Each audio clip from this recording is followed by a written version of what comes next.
그동안 물처럼 마셨습니다. 제로 칼로리니까요. 살도 안 찌고 혈당도 안 오르고 그냥 소변으로 배출되는 착한 음료라고 믿어 의심치 않았습니다. 그런데 만약 그 믿음이 완전히 틀렸다면 어떨까요? 우리가 공짜라고 생각했던 이 단맛이 사실은 내 혈관을 끈적하게 만들고 내 장속 세균을 죽이고 심지어 뇌 구조까지 바꾸고 있었다며? 지금 전 세계 의학계가 경고를 시작했습니다. 단순한 괴담이 아닙니다. 네이처 유럽심장학회 그리고 WHO까지. 2026년 지금 과학자들은 제로 음료가 단순한 설탕 대체제가 아니라 우리 몸을 망가뜨릴 수 있는 시한폭탄일 수 있다는 충격적인 이야기들을 쏟아내고 있습니다. 오늘 이 영상은 여러분이 냉장고를 열기 전에 반드시 알아야 할 제로 음료의 진짜 얼굴에 관한 이야기입니다. 혈관 건강과 당알코올의 상관관계. 가장 먼저 제로 음료의 단맛을 내기 위해 가장 흔하게 쓰이는 성분, 바로 에리스리톨부터 살펴보겠습니다. 자일리톨과 함께 대표적인 당알코올로 분류되는데요. 천연 성분인데다 설탕처럼 달지만 몸에는 흡수되지 않는다고 해서 그동안 기적의 성분으로 불려왔습니다. 하지만 최근 미국 클리블랜드 클리닉 연구팀이 4,000명을 조사했더니 충격적인 결과가 나왔습니다.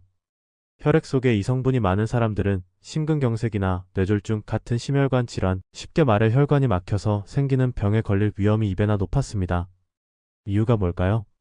연구진은 이 성분들이 혈소판을 건드린다는 사실을 발견했습니다. 혈소판은 우리 몸에 상처가 나면 피를 굳게 만드는 일종의 지혈 담당 세포인데요. 당알코올이 이 혈소판을 마치 화가 난 상태처럼 예민하게 만듭니다.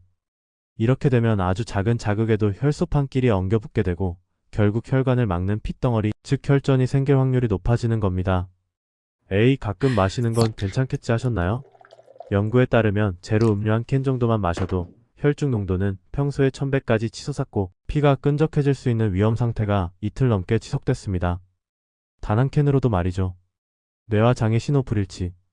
두 번째는 제로 음료가 우리 몸의 시스템을 어떻게 속이는지에 대한 대사 조절 문제입니다. 당뇨 걱정 때문에 혹은 살 빼려고 제로 음료 드시는 분들 많으시죠? 그런데 최신 연구들은 이것이 오히려 대사적 역설을 일으킬 수 있다고 경고합니다. 대사적 역설이란 살을 빼려고 먹었는데 오히려 몸은 살이 찌기 쉬운 체질로 변하는 아이러니한 상황을 말합니다. 우리 혀뿐만 아니라 장에도 단맛을 느끼는 센서가 있습니다. 수크랄로스 같은 인공 감미료가 들어오면 장에 있는 센서가 설탕이 들어왔다 라고 착각을 합니다. 그러면 우리 몸은 영양분을 쫙 빨아들일 준비를 하는데요. 마치 댐의 수문을 활짝 열듯이 포도당을 흡수하는 통로를 더 많이 열어버립니다. 당을 피하려다 오히려 당 흡수 효율을 높이는 꼴이 될 수도 있는 거죠. 더 무서운 건 뇌가 속는다는 겁니다. 뇌는 엄청난 단맛을 느꼈으니 곧 에너지가 들어오겠구나 하고 기대합니다. 그런데 막상 칼로리는 0이죠. 이런 거짓말이 반복되면 뇌는 혼란에 빠집니다.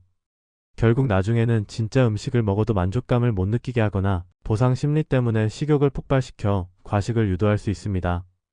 마이크로바이옴과 신경계 영향. 세 번째는 내 몸속의 작은 우주, 마이크로바이옴 이야기입니다. 마이크로바이옴이란 우리 장 속에 사는 수조 마리의 세균 생태계를 말하는데요. 우리 건강의 핵심 사령탑이나 다름없습니다. 사카린이나 수크랄로스 같은 감미료는 장내 유익균에게는 마치 항생제와 비슷한 역할을 합니다. 유익균의 성장을 방해하거나 죽일 수 있다는 뜻이죠. 장을 지켜주는 좋은 균이 사라지면 장 건강은 물론이고 면역력까지 떨어질 수 있습니다. 심지어 뇌신경에도 영향을 줄 수 있습니다. 미국 플로리다 주립대 의대 연구팀은 최근 놀랄만한 결과를 발표했습니다. 연구진이 아스파탐을 먹인 쥐들을 관찰했더니 극심한 불안 증세를 보였는데요.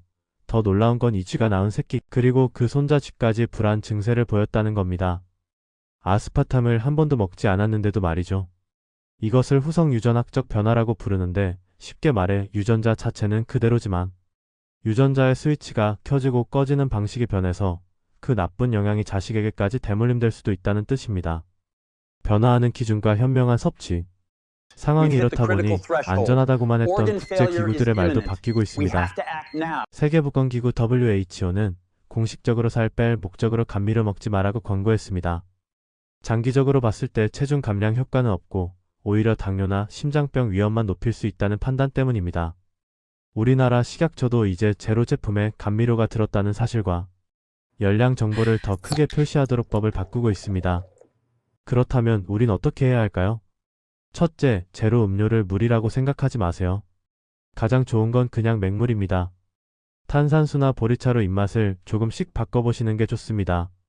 둘째, 내 몸 상태를 체크하세요. 심장이나 혈관 쪽 가족력이 있거나 위험군이시라면 특히 에리스리톨이나 자일리톨이 든 제품은 피하시는 게 안전합니다. 우리는 그동안 제로 음료를 완벽한 대안이라고 믿었습니다. 하지만 세상에 공짜 점심은 없듯이 제로 음료에도 생물학적 청구서가 따라붙습니다. 내 몸이 치러야 할 대가가 분명히 있다는 뜻입니다. 가끔 마시는 한 잔의 즐거움까지 포기할 순 없겠지만 적어도 이것이 내 몸속에서 어떤 일을 벌이는지 알고 마시는 지혜가 필요한 시점입니다. 여러분의 건강한 선택을 응원합니다.